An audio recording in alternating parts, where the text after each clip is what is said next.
Uy, ako na lang ba talaga? Sure ka na dyan.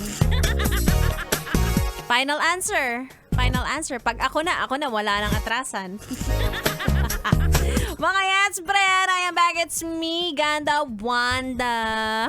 Dito lang sa 101.1 ESFM para sa programang Chika ni Wanda. At ito na nga ang chika sa akin kasabay na pagpasok ng taong 2026 ay ang pagiging sigurado mo daw sa buhay. Tay! May character development ka dyan. Diba? Bilang indecisive ka last year, yung hindi ka makapag-decide ng mga bagay-bagay sa buhay mo.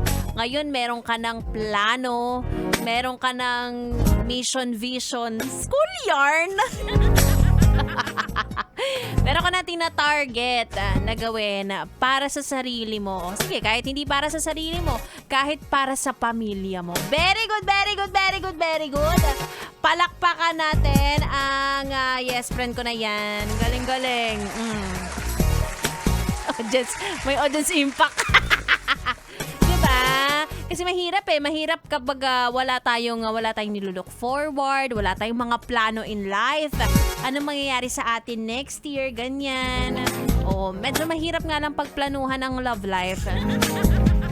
Dahil hindi naman tinuturuan ang puso na parang, dapat by 2027, mahal mo na ako. Wala namang ganon, Diyos ko, diba? Medyo, medyo unexpected dumarating. Pero ang pag-aalaga sa sarili, yes, friend, minsan una-unahin din ang sarili, magkaroon ka rin ng plano for yourself. Patingin ako ng calendar, ay!